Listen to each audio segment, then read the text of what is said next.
our trip. We had 1 day in Auckland. I think we spent 3 days in Whakatane and two and a half, 3 days in Mokanui.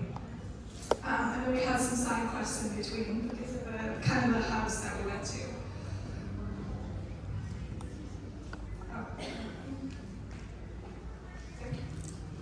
So for my portion, I'm going to be talking about reciprocity. A lot of public health, I think a lot of people don't entirely know what public health is. It's one of those things that you don't really notice it unless it starts working. So a lot of people probably are familiar with the idea of public health now that we've spent 4 years in a pandemic. But a lot of what public health is looking at the systems that build up our surroundings and our connections and really just like our beings and our lived experience. So it's asking questions like, how did things get to be the way they are? What are the current factors that contribute to the way things are? And how can we use that knowledge to make our planet and our people as happy and healthy as possible? So that is the lens that I was coming into this wonderful trip in. And the system that really stuck with me the most throughout this whole trip was reciprocity. Here's a definition of reciprocity. This is just a definition, and I'm going to read it because it's partially covered, but we're not going to worry about that. Reciprocity can be an exchange of goods and services that is rooted in a mutual sense of obligation and identity. So reciprocity is giving, not because you have an expectation of something to come back, but because you know that the sake of giving is a part of creating something better. So I saw reciprocity everywhere that we went, and especially throughout this trip, I saw a lot of ingrained reciprocity. And what I mean by that is reciprocity that has been practiced for so long that it's a part of the way of doing things. You know, that reciprocity, that giving, is why things are the way they are. And from our very first day in Aotearoa, I noticed just how much of a role reciprocity played in the food sovereignty that was there. I mean, all of the gardens and the buildings and the programs we were seeing, they had a building block of reciprocity. And that's really impressive to me because reciprocity in today's world is not easy, right? Like, we have to pay taxes and rents and loans and all of these things just to be able to exist on our own land. And so the idea of working toward your achievements and giving away, you know, things that you created or things that you invested in without knowing that you might get something back, that's hard to do in today's world. And so I really just want to take time to acknowledge like how amazing it was to witness this reciprocity and how much I appreciate how much it went into their systems. And reciprocity is also hard because it isn't consistently rewarded. It's not like every time you are generous and give that you are rewarded either with words or, you know, goods or whatever. But it's that perseverance and reciprocity that pays off. So today I'd just like to do a little storytelling, go community, and talk about what it was like to witness all of this. So I'm not going to be going in order of what community we visited, because that's not how logic makes sense to me. So just as a heads up. So first I'm going to talk about Whakatane. Whakatane was the second community we visited. This is a kind of smaller oceanside community that is bisected by a river. There's a gorgeous picture of it right there. It's a Creative Commons picture, so don't come for me. Whakatane was also garden central for us. We toured so many gardens while we were there, and it was amazing. They were gardens of all kinds of sizes and shapes, and some of them looked like super perfect organized little blocks, and some of them were like a wild land just full of food. And when we would go asking, you know, where did this plant come from? You know, how did you plant this? How did you create this garden bed? Whenever we ask those questions, we get told, you know, my cousin gave me this plant, or my grandpa gave me the wood to make this garden bed, or my sister's husband's cousin's wife gave me, you know, the metal to fix my pickup truck. And so as you're asking about like the plants and the parts of this garden, the more you ask, the more you can build this like web in your mind. Because the reciprocity had been going on for so long that all of these gardens had started to be connected. They created this system of gardens that, you know, were a food system that supported a lot of families. And so if you just looked at a single garden and you asked, where did all of this come from? What are the stories behind all of these plants? you could paint a picture of what a lot of the other gardens in the community were like, because that one garden was composed of many, many, many gifts. And the garden themselves were amazing, but they weren't the only thing that impressed me. A lot of the folks who didn't have gardens, people who were fishing, who maybe farmed pigs or were farming lamb or who had orchards, we saw that they had tapped into this system of reciprocity as well. And in that way, there was this circular reciprocity economy where all kinds of people could get a lot of different nutritional needs met just by giving, just by showing that love and giving gifts. Now, I don't want to make it seem like this is the easy life, the ideal life. If we all just started being, free givers, then we can all live this perfect, peaceful, food-filled lifestyle. Maybe we could, I don't know. I don't have the evidence to say that. But the community did it. And in order to practice this kind of reciprocity, you have to relearn what it means to trade and what it means for something to hold value. And the people that we spoke with, they saved money for land for years. They spent years dreaming of what it would mean to build food into their life. And they put hours of work and worry and love and sweat into the land, knowing that a lot of what they would produce would not go to themselves. It might not even go to their family. It might go to a neighbor or to a stranger or to the bugs and the worms. But even so, they still knew that these seeds were worth planting. So I want to paint a little picture of the end result. On our last day in Whakatane, we spent some time with the kids of the folks who had been hosting us.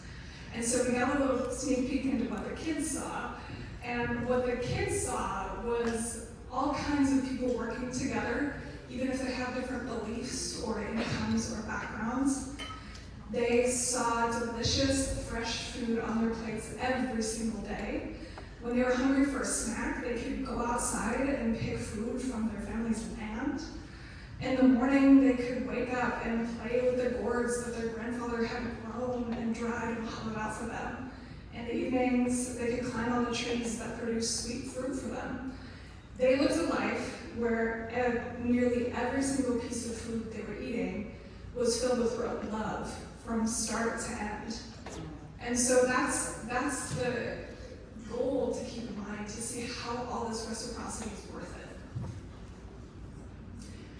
And the next community I want to talk about is Wanganui. So Wanganui was the third community we visited. This was a smaller, more rural mountain community that was also bisected by a river, the Wanganui River. And this is where I was really struck by the knowledge reciprocity in action. So we were met in Wanganui by all generations of people. You might see some familiar faces on here from our people who joined us. So we were immediately greeted by kids, young adults, elders, and every person immediately started teaching us. Every single person had a unique viewpoint. They had their own relationship with the land and the food and the work that they were doing, and they were ready to share with us. And when I say every person, I really mean every person, because every person, from the kids through the elders, were involved in that work. There were kids and elders' voices in the strategic planning, in government relations, in cooking the food. Every generation was involved. And all these quotes you see here up on the slide, that is what an intergenerational knowledge exchange sounds like. This is what you hear. And whenever we would hear one of these questions come out of a mouth, whether it was a kid's mouth or an adult's mouth, if we paid attention, we could learn right along with them. Now, that is a traditional way of doing that we're pretty familiar with, right? I think a lot of tribes, if not all the tribes here, we learn by watching and listening and then doing. But that is, again, another thing that's not so easy to do in today's world. It's hard to take your kids to work, if possible. It's hard to teach your kids about what you do at work, and a lot of us might assume that kids aren't capable of playing a part in the kind of passion work that we do and the work that we do for our people, the programs, things like that. But after our visit to Wanganui, I can say with confidence that with the right support and the right framework, kids are perfectly capable of being a part of a reciprocal knowledge exchange. I know that because I saw it. I saw kids participating in making program goals, deciding strategies, building fish traps and infrastructure. I saw young adults absorbing information from every direction and making decisions with lightning speed. I saw elders teaching and listening over and over again. And every single chair was a leader. And in Wanganui, we saw that in action. So again, I would like to paint a picture of what this is like. We were hosted in Wanganui by the tribal corporation there, the Aotearoa Wanganui Incorporation.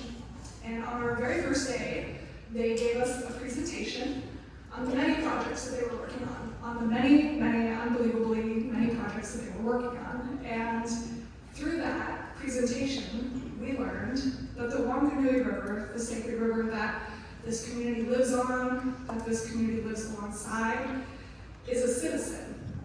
In 2017, this river was granted personhood in New Zealand Parliament.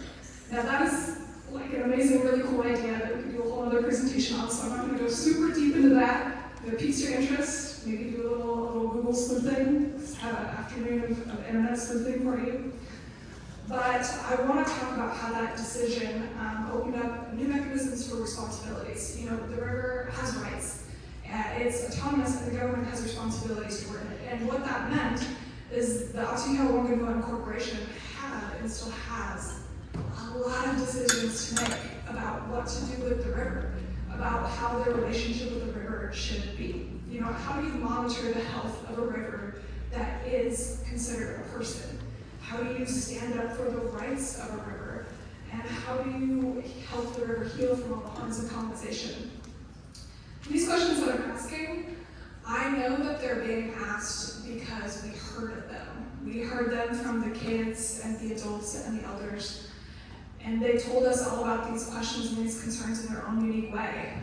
During that presentation, the first day where we kind of got oriented to the issues of the area and the work of the community, the kids, the professionals, the knowledge-keeping adults, the elders, they all took turns talking about the river and their work in other areas.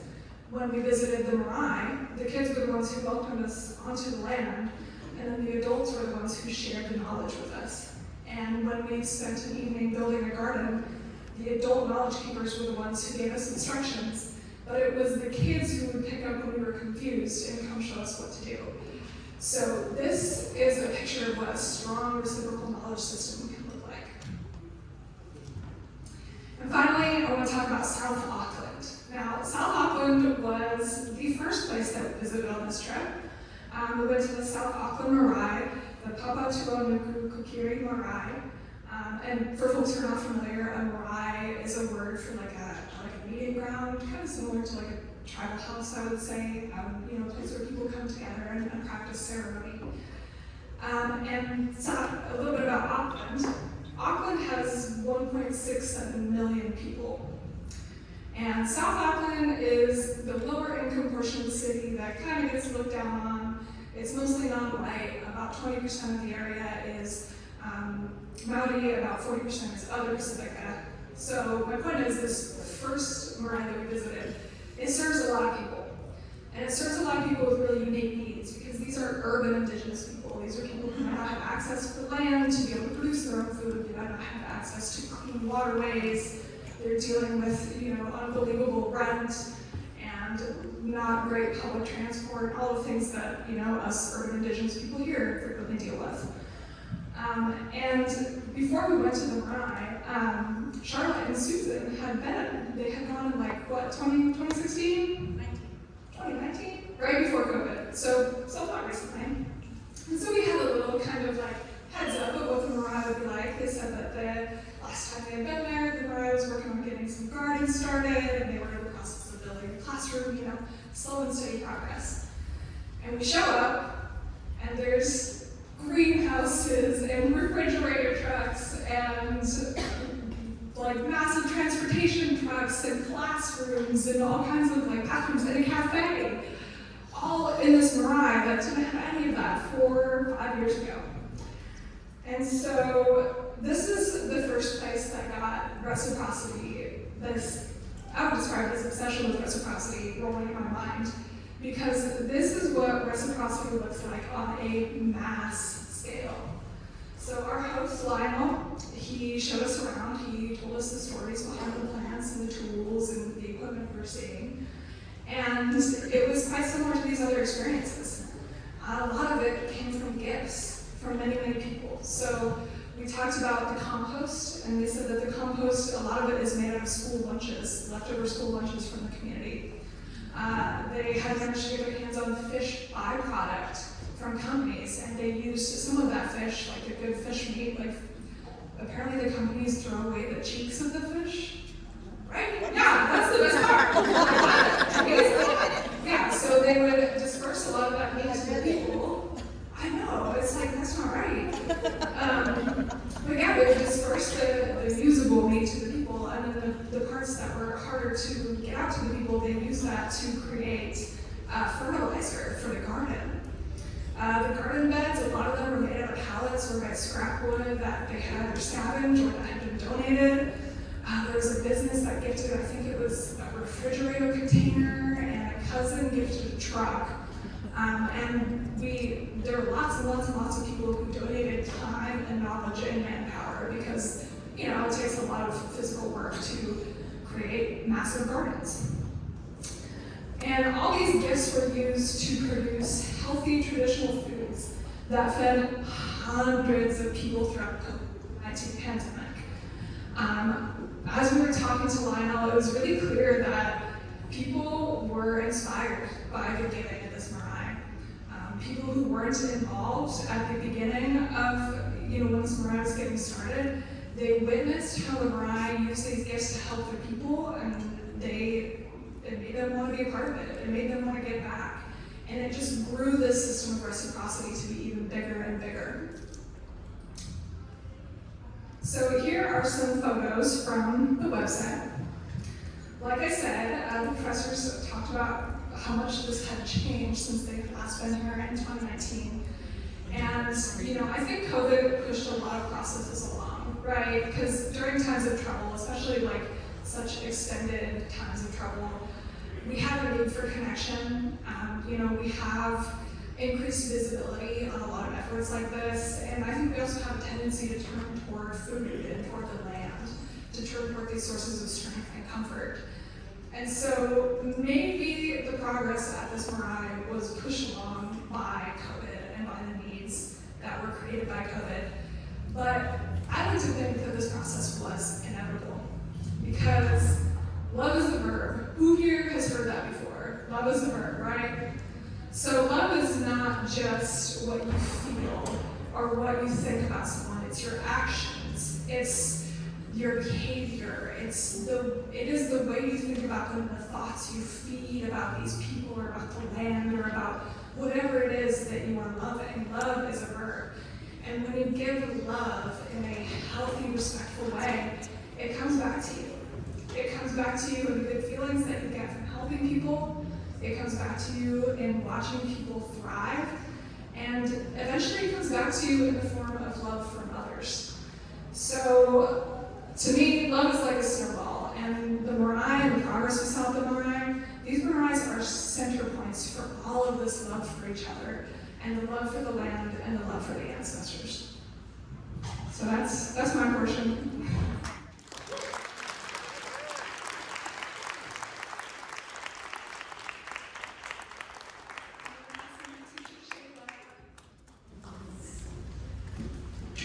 I'm going to set my timer for 15 minutes. If it goes off, it goes off. And I'll transition it over to so can I just, the people like in the last two rows, if you just give me thumbs up if you can hear me. If not, all right, sounds good. Okay, start my timer now. All right, I'm just going to start with another introduction of myself. So, Shayla, Maleah, Kānaka, Nishla, the Beth Virginia, Bashchi, Totuli, the Shiche, Dr. Wanashanala, Jade Kate, and Aisha. So, I just said my clans that Tia said in English earlier, and also where I'm from, which is Jones Ranch, New Mexico. Oops, jumped ahead. So, the title of my presentation is called Pedagogical Possibilities. And it's let's have a quarry. So when we were at Aotearoa, much of the elders neighbors and people that we came across would say, let's have a photo. And so it's like, okay, let's have a talk. And I actually asked one of the youth that might be in here, Manake, I was like, what does that mean? And he's like, oh, it means like to have a talk. And I was like, okay. So one of the questions that I was didn't know I would ask Manake. So just shout out to Manake, thank you. So how I am envisioning pedagogical possibilities is, the definition I'm thinking of is to create an educational space for Indigenous students to envision and enact what it means to be Indigenous today. So I draw the work of Timothy San Pedro, who writes about mothers and children and within the context of Indigenous education since time immemorial. But as I was thinking about how I'm going to partake in the study abroad, I really had to think about the questions that I was coming with and the gifts that I was giving.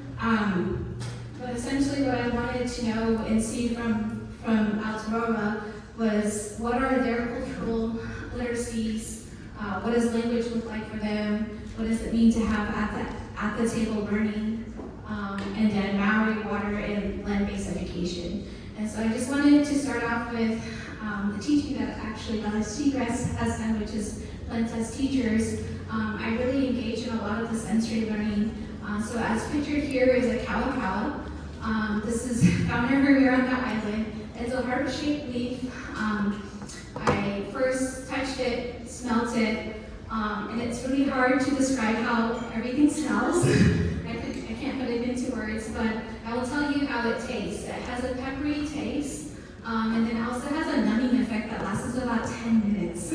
But this plant is also a healing property. It could be topical, ingested. I use it for the topical part of it because they said it keeps the bugs away, so I use that for that time.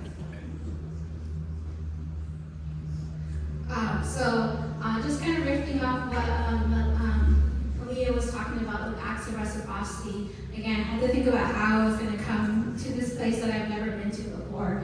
And so one of the questions I brought with me was, how do we engage in the pedagogy of collectivity, relationality, and refusal? And this is through the work of Caltrin scholar Cindy Gandhi.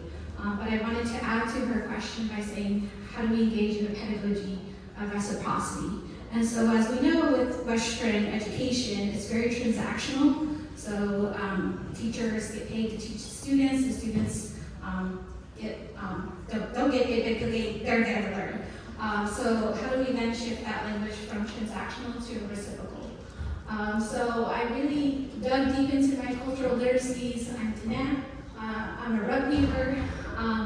Haven't been in quite some time, but I was, with this trip in particular, it got me to start weaving again. And so I also physically weave, but I also metaphorically use Diné scholar Amanda Tetchme's work, which is Indigenous research methodology. She coins it as the Diné story rug, which is a metaphoric rug weaving, which is essentially the research process that you go about, which is in parallel to setting up a loom, weaving through the different wefts, and then taking it down, and then there you have a rug. But what I did with this, what I was thinking about was like, what gifts can I make that doesn't require 3 months, because that's what a typical rug would take to weave. So Carriel, who's undergrad here, was so kind enough to let me take one of the portable looms that the Case Center has. And I started weaving it on the plane. I was able to make 6 of these rugs, and I was able to gift it to the people who hosted us. But it was interesting, I was thinking back to this picture here because it has a laptop. On the bottom and then on the top is my mini loom. And then I thought about that refusal of like, I'm just gonna put my computer away, I'm not gonna respond to the 1,000 emails that are accumulating. And I started weaving. I thought about what I was hearing, what people were saying. I heard mountains, I heard rivers, I heard the stars, and so that's a conception of that. And then Julia, who is one of our second host, but was like just very giving with her time, talked a little bit about fermented corn. So one of our staple foods in the Diné community is corn. particularly white corn, blue corn, yellow corn. So she talked about, oh yeah, we ferment corn. My dad does it, and he likes it. She's also in this call right now. But I envisioned, okay, what can I make for Julia? Okay, Julia has a partner, 2 babies, and so I made 4 corn stalks and gifted to her. And then she was like, actually my dissertation was also on the fermented corn, so this means a lot to me. So I was very intentional in the way I was being reciprocal that way because I learned so much from them. So thinking back to staple foods, one of the staple foods that I heard over and over again was kumara, which translates to sweet potato. I heard stories about it. This picture here is actually Victor and Val's garden. That's the kumara plants. The kumara field, this is in South Auckland. Lionel told us a little bit about the creation story of it, but due to my own cultural protocols, I won't tell the story of it, but just kind of give some bullet points of what it means to them, who their deity are, which is Rongo, and he's also the peace of God, the God of peace, which is very reflected into the kumara practice of gardening, and also like some of their first arrival, whether that be in the waka or the canoe or the seabird that they came to what is now Aotearoa. And then I also, it felt very full circle because I had to think about like what's sticking with me, and kumara really stuck with me, and that was like the first thing I was introduced to, we were introduced to. But the last thing I left for one of the hostess, which was Rari, he's also a weaver. I gifted this to him. It's a kumara design. This design comes from Diné that I'll talk a little bit about later. But it's the leaves of the kumara plant. So special. I wanted to keep it, but I gave it to her Mary. Back to Sir Hideki Oko Mead. If I could just get a hand, how many of you are familiar with him or his work? Could you raise your hand? Okay, hands down, okay. How many are you familiar with Linda Tuya Smith? Raise your hand. Okay, well, that's Linda's dad. And he is 97 years old, and we got to meet him. It was so special. And Fiona's on this call, and I really thank you, Fiona, for bringing Diné over to us. But one of the second places we visit was their tertiary school, which is a Iwa-controlled tertiary school, essentially an Indigenous university that came from their Iwi. And so that visual depicted, which is a little bit small, there's like the white, which represents the guiding light, the red, which represents the blood that has been shed on the land, and then the green is their grieving process. If you go to that university, they'll tell you the stories of when it started, when they broke ground, which was in 1992. But this is a culmination of 30 years that Sir Diné has been doing to make this possible in higher education. So just shout out to him. He also gave us a really cool proverb, and I've also learned there's a lot of proverbs out there, and he says, decolonize yourself, shake it off. So literally, you all can shake off right now. The other schools that we went to was in Tupoia, which the pictures depicted here are the wood carving, the weaving, the stone and bone carving. Just a really amazing place. I just, T and I, who's also dead now, are reflecting on how and why our community doesn't have a central institution, and it just got us thinking of ideas, and it's just, this place really was about reimagining those pedagogical possibilities, and they're at fruition there, and I'm really hoping it starts to take off here in the lower 48. We also went to a language nest in Wanganui. I just took a picture of the mural, which again displays their power of the river, the power of the mountain, the power of the Nore. It was beautiful because the kids sang us in, they were singing in their language. Speaking of language, their language is Maori. Again, it was just a really beautiful moment to hear and see and witness they're speaking in their native language. I'm not fluent in my language, but my father and my mother are in Diné and Waiman Apache. And it just kind of, I envision that's what their life looked like, their generation looked like growing up. But for me, that's not the reality. And so it was a moment where I was like, can we get this back? Can we have this back? But one of the many projects that Maleah was talking about that the Institute is doing in Wanganui is they have something called a chord board. And so I don't know if Jade's on here, but Jade was telling me a little bit more about it. And before we left out to Wanganui to go to the Wanganui River, we went to the park. We had our kind of our intergenerational healing moment, but this is what I wanted to see, which was the core board that has a direct translation from English to Terra Maori. It has the visuals. This actually came true fruition from the youth themselves because they said, we want to communicate with those that speak English and we speak Terra Maori. So this is what came out of it, which is very beautiful, and it thinks, and I think about how this is happening in school, but this should also be in parks out here, you know? And then not only that, we went to different bookstores, and there was actually a section for Terra Maori, and I got a Harry Potter book. But there was a lot of amazing books that are written in their language. Speaking of other cultural literacies that I noticed, this was also reflected in a few of the earlier presentations, is using the Maori calendar, the lunar calendar, and following the teachings of the moon. So with the different gardens, like Victor and Glenda's garden, they said that they follow the moon, the different phases of it, and it's working because those are really giant squash. It's really huge. I was like, oh, how are you doing? He's like, that's my mom's knowledge, that's my grandma's knowledge. It was, again, very powerful. He also talked about the wind and the wind changes. They're also written there and translated there.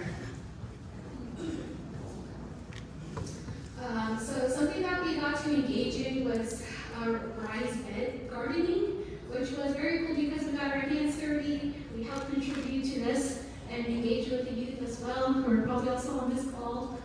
But this is essentially what we did with all of that's there. But our rearing was also again saying using the lunar language, the lunar phases language, oh, today's not a good day to fish. That was for the new moon. A good day to harvest, but not kumara.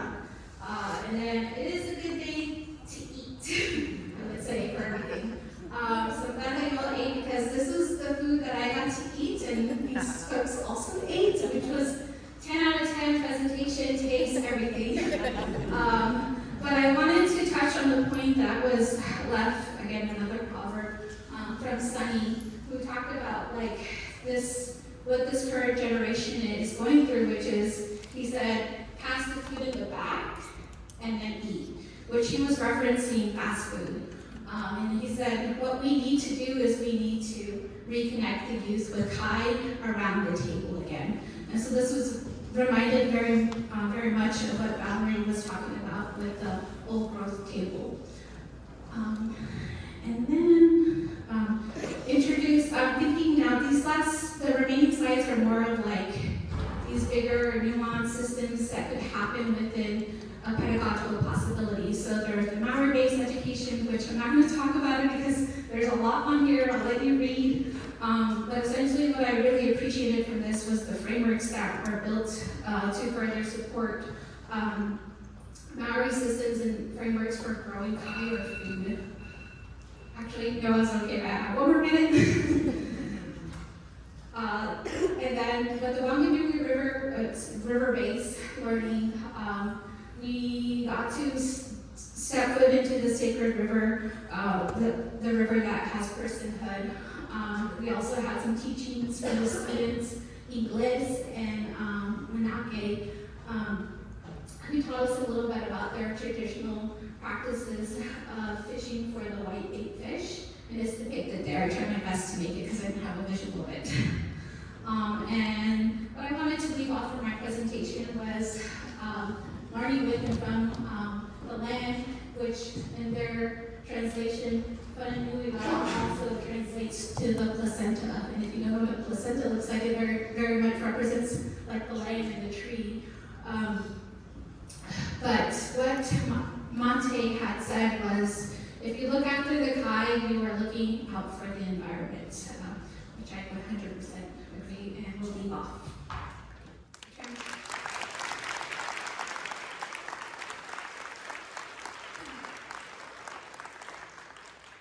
Okay. Hello, my kako. Hello, everyone. My name is Noah wǝtë øbʔaltxʊ. Like I said, second year undergrad student here at the University of Washington, and I've had the great honor and privilege to go on the study abroad to Aotearoa with these other two lovely people over here. So my focus was on decolonial self-sustainability and how different Maoli iwi have become like self-reliant using food systems and food methodologies.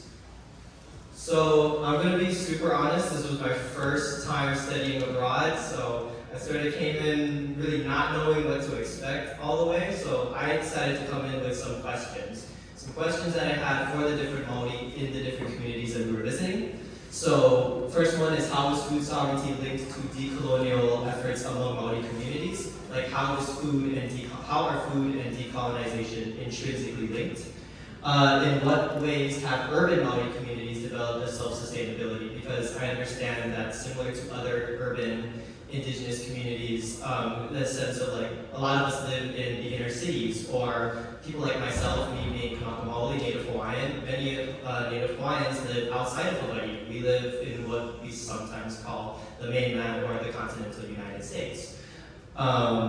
Third, how does Maoli food sovereignty relate to environmental impacts within Aotearoa? So my specific career focus is on climate law, specifically regarding rising sea levels and the increasing number of Pacific Islander climate refugees.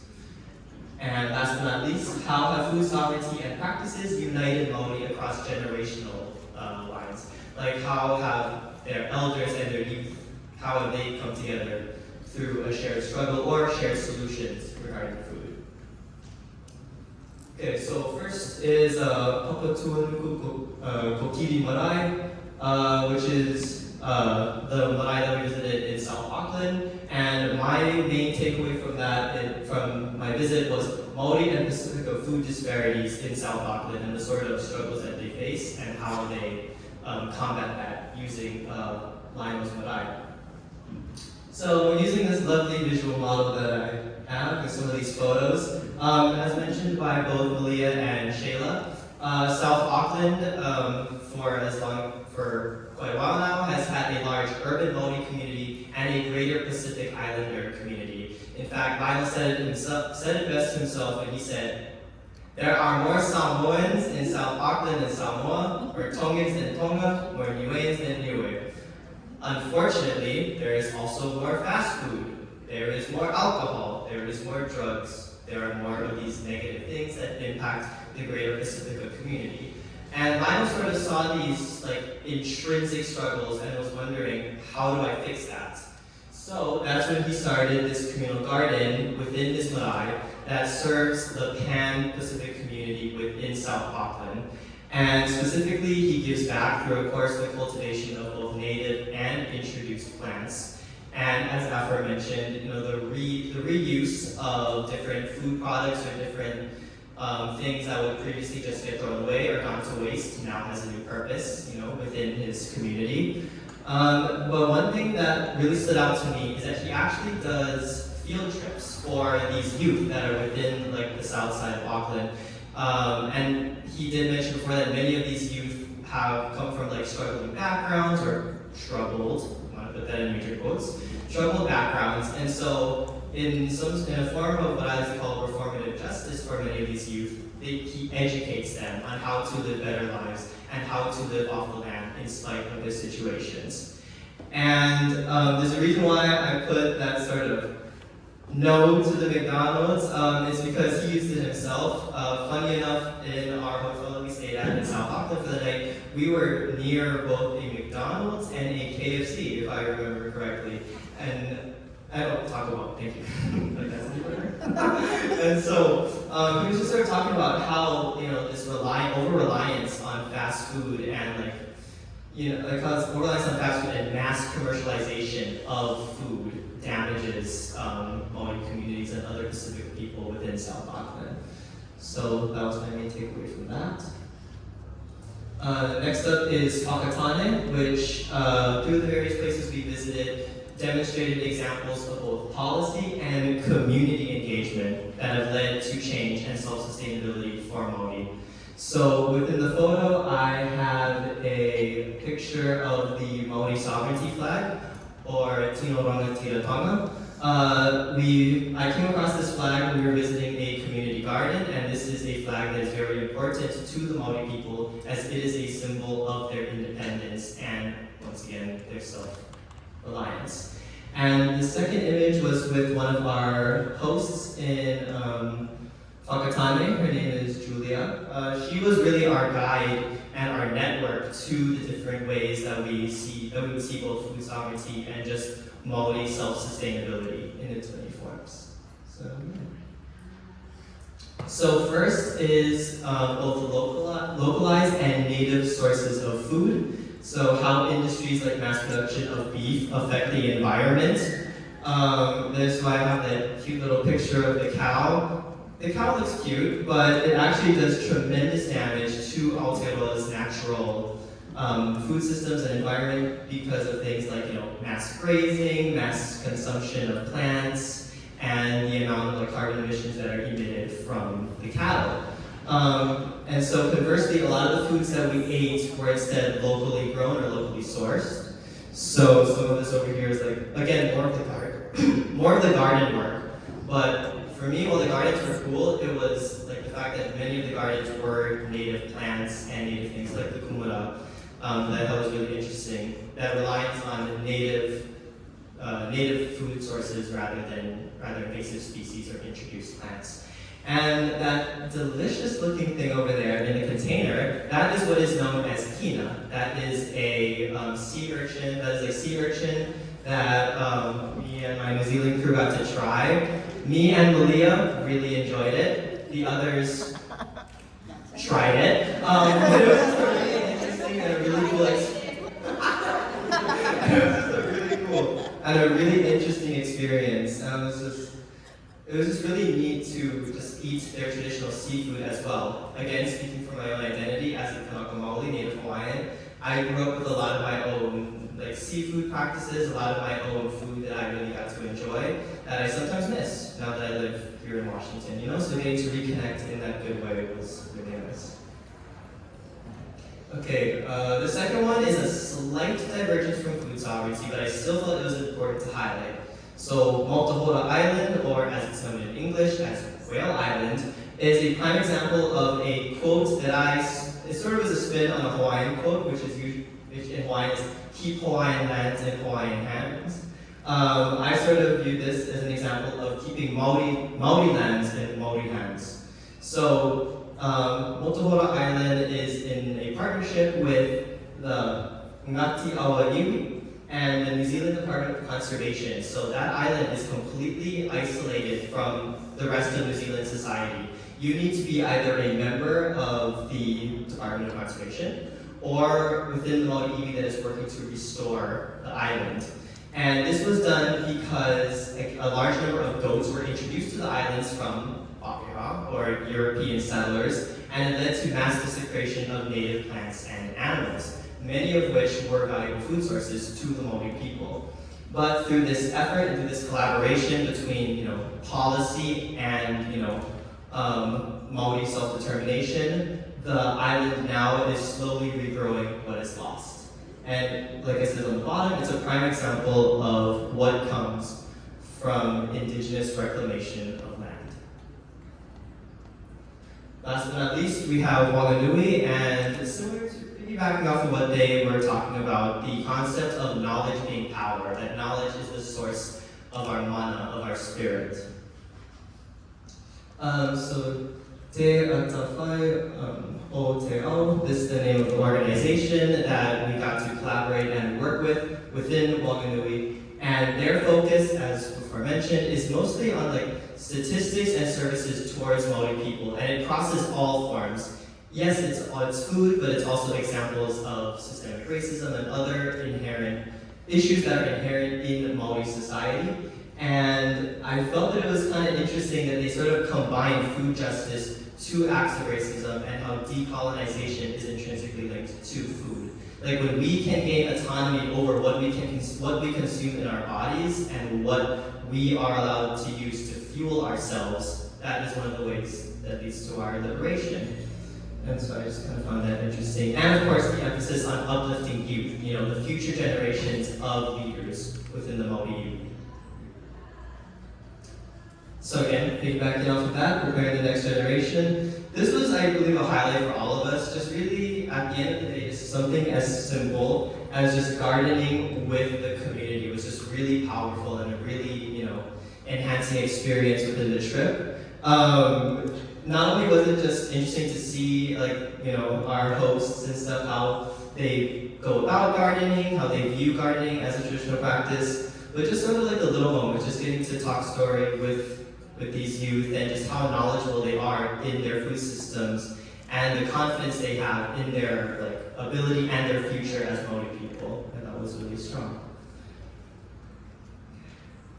And so bringing this all together, one thing that I noticed across all communities is that sense of self-determination and justice over food sovereignty, in spite of what is known as settler colonialism. One thing that kind of drawing on similarities between Kānaka, Maoli, and Maori populations, what makes us different from some other Pacific Islander groups is because we are under what is known as settler colonialism. I don't know how to explain what that is to y'all. But, it's like our colonizers never left. The Japanese left Guam, other colonizers left the Pacific.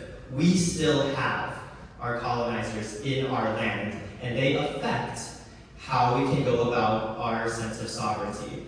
And it's how we work around that I found really interesting, and how each Maori iwi, even though their approaches might be different in some ways, they're a lot similar in others. Other senses when it comes to food sovereignty is how they truly utilize everything around them, from the maunga to the oceans, how they utilize both the land and the sea in their sense of food sovereignty. I thought that was really interesting. And as another sort of a connection I drew between Native Hawaiian and Maori peoples. And lastly was the sense of these two photos that I have here were two different protocols to entering sacred spaces. This one on the right in particular was to enter a marae. As the only male within the group, I had to sort of sit in the front and be the main reciprocant throughout the protocol to be welcomed on the marae. And I got to speak because when they welcomed us, they spoke to their Maoli. And when I spoke back, I spoke my native language. I spoke Hawaii. And there was just something about that intrinsic link, that intrinsic bonding and sharing of language that was super powerful and truly a life-changing experience for me. And throughout this whole trip, I was sort of fully acknowledging and respecting Maori and Hawaiian differences, but also the fact that as Polynesians, as Pacifico people, we have so much that we can unite over. Things like shared culture, shared linguistics in some respects. And so, yeah. So with that said, there we go. This is just sort of something, I did not make this slide, one of y'all did, but this was just sort of, at the end of the day, the biggest and most important thing was the whānau, the family that we formed on this trip. So, yeah.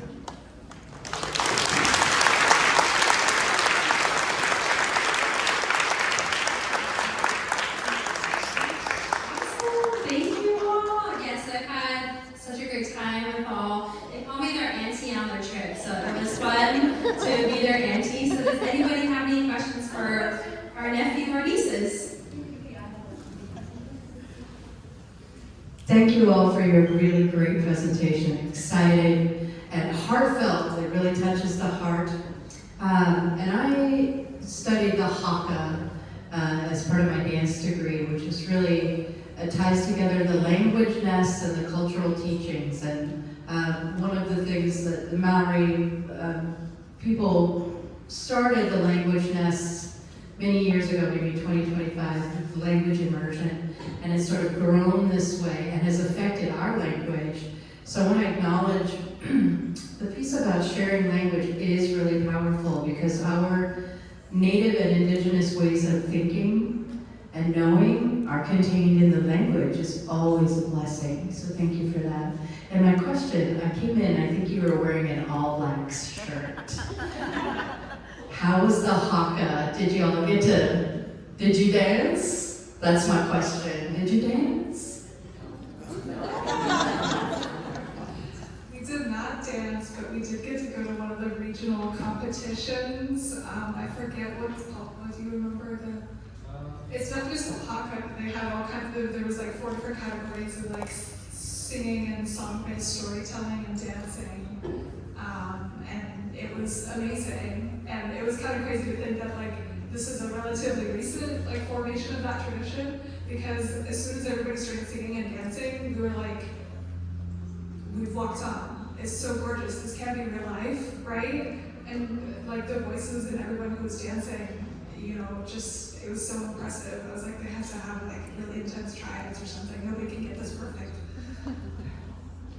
Yeah, you probably noticed that there's no photos up there. We weren't allowed to take photos, so what I was doing, I was like scribing. I was like, oh, all those beautiful wavy designs. Okay, I could probably do something like this, and then just like putting all the different visuals that I'm seeing up there on the stage. But something that really touched my heart was when they called the kids up and they had the haka, and then they were up there competing. It was like, who could do the haka the longest? And yeah, it was really beautiful. And then Kānaka and English, and the girls also shared a little bit about it before we, in preparation for it, they were showing videos for us. I think it was like their version of like Netflix, but it's like Maori-Flix or something like that. Maori-Flix, there we go. Yeah, so we were just watching like the Kapahaka, basically the Kapahaka regionals, specifically the ones held in Wellington, it's like the country's capital. What I really liked about it was some of the different like themes of the different haka. So some of them were in remembrance and respect for elders or teachers that have since passed on. But then others were say hi guys. Hey English.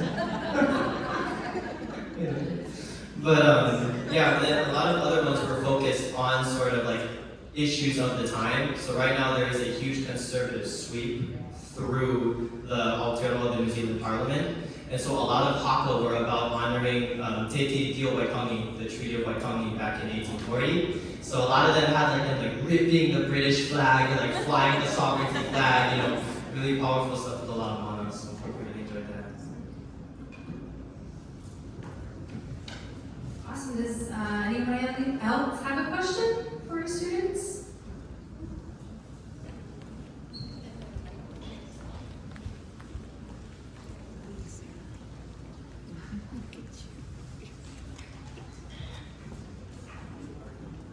Hello. I was wondering about what the return process was like for all of you, like after coming back from what was just such an amazing experience. And then like specifically, I guess like what practices did you take from your time in New Zealand that you now do? Is there anything you do to decolonize on a daily basis?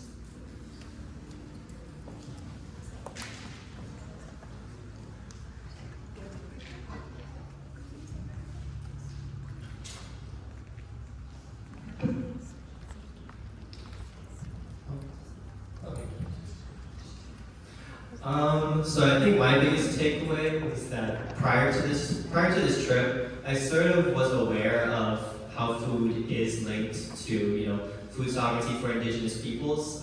Through my experiences getting to go back to Hawaii on the island of Molokai, I've done a lot of farm and agricultural work with my auntie and uncle. But it was kind of one of those things where at the time when I would go, I didn't truly understand or fully process how meaningful that work was.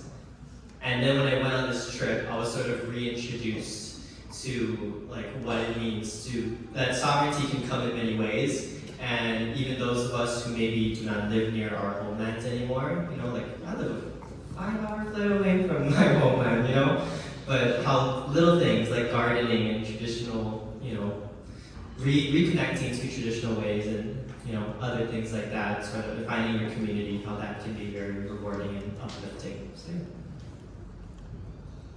I don't know if you saw the QB that was running at the beginning of the slides. That's how the trip was. It was like, all right, running to the airport. That's the literal part of returning back. But to answer your question about how am I decolonizing myself, I think it starts with I felt like with Sunny's quote, I felt like I got called out with here's your food, here's the whatever fast food that I got. I think what the Academy has done to me is I'm always on this I gotta go, so I don't have time to cook, I don't have time to sit down and have a meal. So I'm being very intentional about having those table conversations with my partner, and then cooking more. That's what I really took away from that trip, and it just reminded me of how important it is to be in community. And so I'm super excited to be going home this coming weekend for Mother's Day, so I'll be doing that for sure. But that's one small act that I've been doing. Coming back was not easy, for sure. I think we felt hungry for maybe a total of 30 minutes on that entire trip, because every time we would approach not being full, there was a new plate of something in front of us. And we're used to being grungy little college students. We're not used to that level of luxury. But I think for me, with having to dedicate so much of our lives to school and family and just working all the time, food can feel like a chore. Feeding yourself can feel like a chore if you let it, having to think what you're gonna have for dinner every night for the rest of your life. And I think this trip really made me remember, it's one thing to know that food is important, and it's another thing to internalize it. And so I've been trying really hard to change that mindset to be, it's not that I have to eat, it's that I get to eat. And I get to choose what I give myself, and I get to decide that my body deserves better food. And so how that has translated into action, I have been decreasing the amount of Kraft mac and cheese that I eat. I still eat it, but I don't eat it twice a week anymore. I have been trying really hard. There's a farmer's market every Saturday near my house, so I've been trying really hard to plan my shopping around that, because I know that if I plan my shopping around that, I'll eat it. And I started my first garden! Come here, I started my garden! Thank you for listening. Yeah, and I planted lots of extra food because I know that somebody will need it. Awesome. Any other questions? Cool. Well, thank you again, students, for a wonderful presentation. So next year, we're hoping to go back to New Zealand. So if there are any students out there at UW who want to apply, we're going to open another application probably next spring, right, Shayla? Or next winter? Or this winter? This winter. We'll send out another email, one of my very famous emails that I send out a lot. Yeah.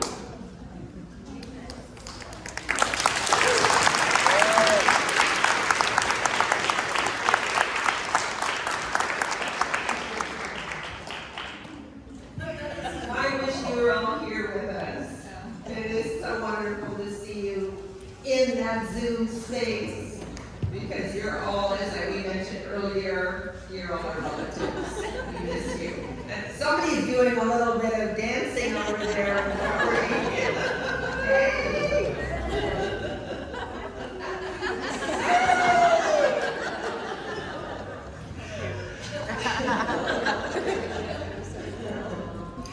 And if you want, we can open the space if you wanted to say a few words too. We just wanted to let everyone know how this came to be, why we're doing what we're doing and bringing students to Aotearoa, New Zealand. It really started many, many years ago when I was in conversation with Graham Smith, Linda Smith's husband, when he was a chair, he was doing a kind of Canada research chair at UBC. he came down here many, many years ago, before we even had a vision for this space we're in today. And we were talking about having a student exchange. And at that time, I was an assistant professor, and I thought, oh my God, I don't even know how to do this. I don't even know the first idea of what to do to create a study abroad program. And then throughout the years, we just kept having conversations. And then in 2012, I think it was, a year before, me and Diane, my colleague, she's in here somewhere, we started talking about having an event like this, which led to the first food sovereignty, first Indigenous food symposium. That was 2 years before this building was built. But we always knew that this would be part of this space, which I chaired the project to see this website built. And so we continued having those conversations, and then our department, I don't know if our chair is still here, Chris is still here, but last year we received a large grant, a Mellon grant, and Chris said, do you want to create this opportunity, use this money to create this opportunity to bring students to Aotearoa? And I said, yes, put some money in there for us. And it really did come out of those early conversations. And then in 2017, I think, Fiona, was that when you and Rory came and presented? I think so, 2017. And we said that we really need to continue these relationships and build these wonderful, wonderful communities with our community and with their community. And in 2019, Susan and I went to the Native American Indigenous Studies Association conference, and we had a panel with Fiona and with another friend of ours, Maria-Elena Hambachano, and got to tour the beautiful marae in South Auckland, which the students talked about, Lionel and Val's marae, and came back again 4 years later and saw the growth in this marae in their community garden, as well as what they're doing in Whakatahani with the beautiful food sovereignty projects, and also in Whanganui and the wonderful projects they're doing there around restoring their relationship to their sacred river. I'm getting overwhelmed, and I know Susan will be as well, because it really is, we came there as guests from, I'm looking at Julia, I want to cry. Julia put her heart and soul into making us feel so like we were family. And Fiona and Rory and his beautiful youth that were with us every day, making sure that we were going to be fed and that we were going to be part of that community. And the one thing I have to say is, they don't know Indian time over there. If it was something we're doing at 8 a.m., it was like 10 to 8, 10 to 8. We're Indian time. They had us go like nonstop. But I just wanted to say that it's just beautiful to see you in this space, and we would love if you wanted to share a few words as well. But it's up to you. But it's just really, we're really happy that you're able to join us and listen to the student presentations.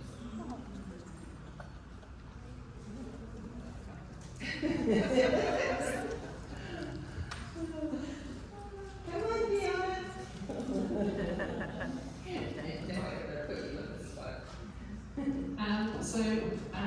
Morning from us here, good morning from us here in Aotearoa. Can you hear me okay? Yes. Okay. So, and I guess it's afternoon for you there.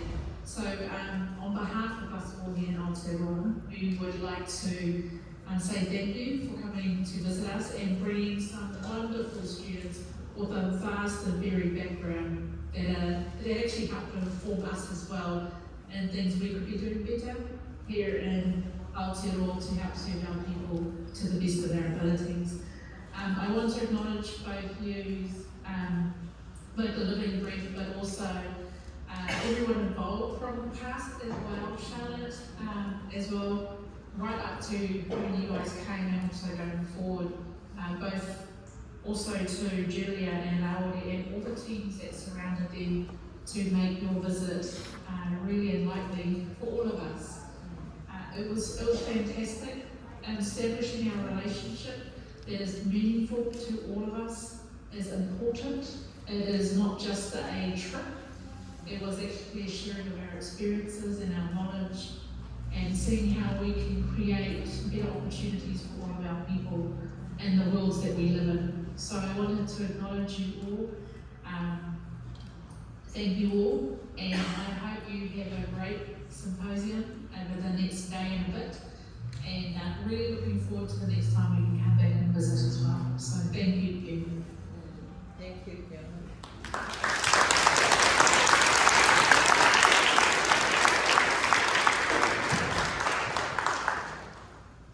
Want to share a few words, Julia? Can you look at me? Cool. Apologies, I've got two little rascals running around behind the screen. They're playing just around the corner. But yeah, I just want to support what Fiona said. Yeah, for me, it was just an amazing experience meeting you all, particularly the students, and reconnecting with you, Charlotte and Susan, and just building that relationship. And I know that it's going to be a long-term, long-lived relationship, and I look forward to coming and visiting you at some point in the future. And you guys returning here as well, because like Fiona said, it really was a knowledge exchange. Even though we hosted you here on our Whima and on our Moana, you guys brought and shared so much of your own knowledge and experiences, and each of us, particularly, and our work definitely took a lot away from that. And so yeah, just really want to thank you. It was really amazing just now playing with my kids, and Hawaii remembered Noah. She was like, Noah, oh Noah's here. And she put Noah out. So it was really amazing. He obviously left an impression on my little 4-year-old girl. So yeah, thank you all so much, and look forward to reconnecting in the future.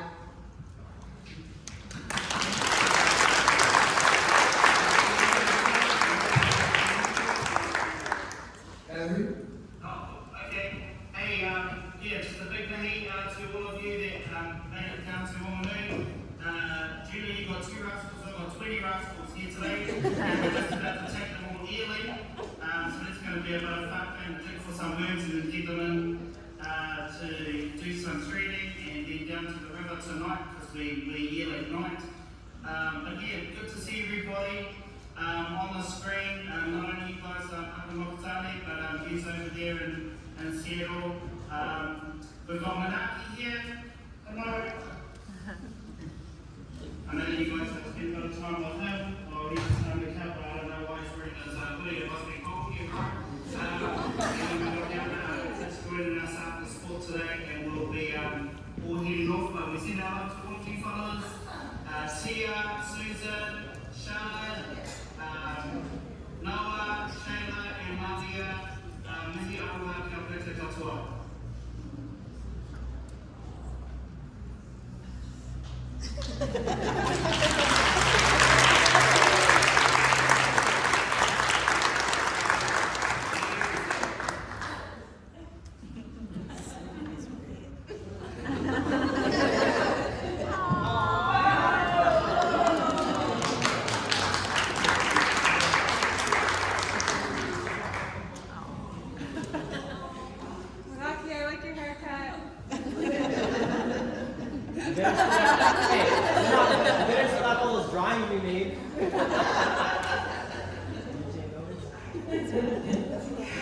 Thank you, everyone, and thank everyone here for letting us share this really, really amazing experience we all had. Susan, do you want to say a few words?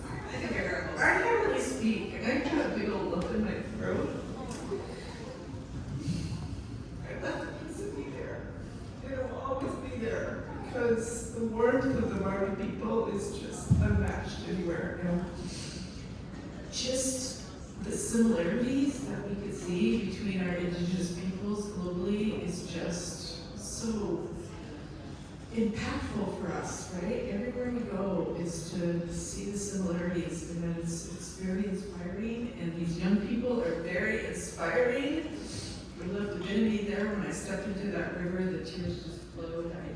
It was a really amazing trip, and hopefully they're going to come visit here. And so, yes, hopefully we will have a student exchange, and they will come here. We get to host them and share them our warmth and hospitality. Yes.